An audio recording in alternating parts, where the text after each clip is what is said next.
കരുതലിന്റെ സ്നേഹസ്പർശം AKG memorial cooperative hospital, Kannur. അങ്കണവാടികളിൽ പ്രവേശനോത്സവം സംഘടിപ്പിച്ചു. അങ്കണവാടിയിലെത്തിയ കുരുന്നുകളെ പൂച്ചെണ്ടും സമ്മാനങ്ങളും നൽകിയാണ് സ്വീകരിച്ചത്. കീഴല്ലൂർ പഞ്ചായത്ത് 1-ാം വാർഡ് ചാലോട് അങ്കണവാടിയിലെ പ്രവേശനോത്സവം വാർഡ് മെമ്പർ ഷീല സന്തോഷ് ഉദ്ഘാടനം ചെയ്തു. കുട്ടികളാണ് ഉണ്ടായിരുന്നത്. ആ കുട്ടികളിൽ നിന്ന് ഏകദേശം ഒരു 4 കുട്ടികളൊഴികെ ബാക്കി എല്ലാ കുട്ടികളും സ്കൂളിലേക്ക് പോകേണ്ട തയ്യാറെടുപ്പിലാണ് ഉള്ളത്. ആ കൂട്ടത്തിൽ എൻ്റെ മോനും സ്കൂളിലേക്ക് പോകുന്നുണ്ട്. അത് വിഷമകരമാണ്. എന്നാലും അവർ പ്രായത്തിൻ്റെ ഇതിലും അനുസരിച്ചിട്ടാണ് സ്കൂളിലേക്ക് മാറ്റുന്നത്. എൻ്റെ മോന് ജസീല മെമ്പർ പറഞ്ഞ പോലെ ഒരു ഭക്ഷണം കഴിക്കാതെയാണ് ഇവിടെ എത്തിച്ചേർന്നത്. പിന്നെ ടീച്ചർ എല്ലാ വിധത്തിലുള്ള സഹായം ചെയ്തുകൊണ്ട് മോൻ കുറച്ചായി ഇപ്പോൾ എല്ലാ ഫുഡും കഴിക്കുന്ന രീതിയിലേക്ക് തന്നെ എത്തിച്ചേർന്നിട്ടുണ്ട്. ടീച്ചറോടും ഹെൽപ്പറോടും ആദ്യം തന്നെ നന്ദി പറയുകയാണ്.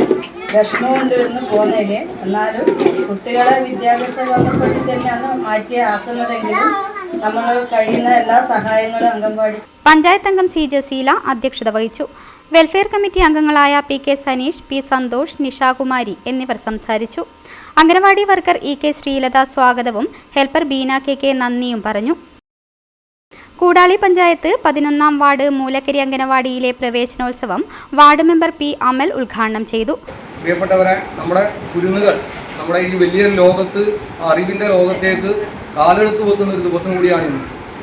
എൻ്റെ വീട്ടിലൊരു കുട്ടി വലുതായി വരുന്നു. പക്ഷേ നമ്മൾ അമ്മമാരെല്ലാം കാണുന്നത് എനിക്ക് ഈ കുട്ടികളെ നോക്കാൻ വേണ്ടി പറ്റില്ല, എങ്ങനെയും ഒന്ന് വലുതായി അംഗൻവാടിയിലേക്ക് പറഞ്ഞയച്ചാൽ മതി എന്നുള്ള രീതിയിലേക്ക് ഇപ്പോൾ വരുമ്പോൾ എൻ്റെ വരി കൂടി പറഞ്ഞത് കുട്ടീനെ ആകുമ്പോൾ നമുക്ക് കൂട്ടിക്കോ എന്നുള്ള രീതിയിലേക്കാണ്. പക്ഷേ അതിനപ്പുറത്തേക്ക് നമ്മൾ സ്കൂളിലേക്ക് കടന്നു ചെല്ലുമ്പോൾ നമ്മളെ കുട്ടികൾ എങ്ങനെ വിദ്യാലയത്തിനകത്ത് പെരുമാറണം, അല്ലെങ്കിൽ എങ്ങനെയാണ് നമ്മളെ പഠന രീതി എന്നെല്ലാം നമ്മൾ പ്രാഥമികമായി പഠിക്കുന്ന ഒരു സ്ഥലം കൂടിയാണ് അംഗനവാടികൾ.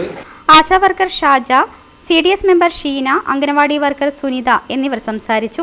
പ്രവേശനോത്സവത്തോടനുബന്ധിച്ച് അംഗനവാടികളിൽ മധുര വിതരണവും നടന്നു. Madhurag gold and diamonds, Madhurag building, Kannur road, Chakkarakal.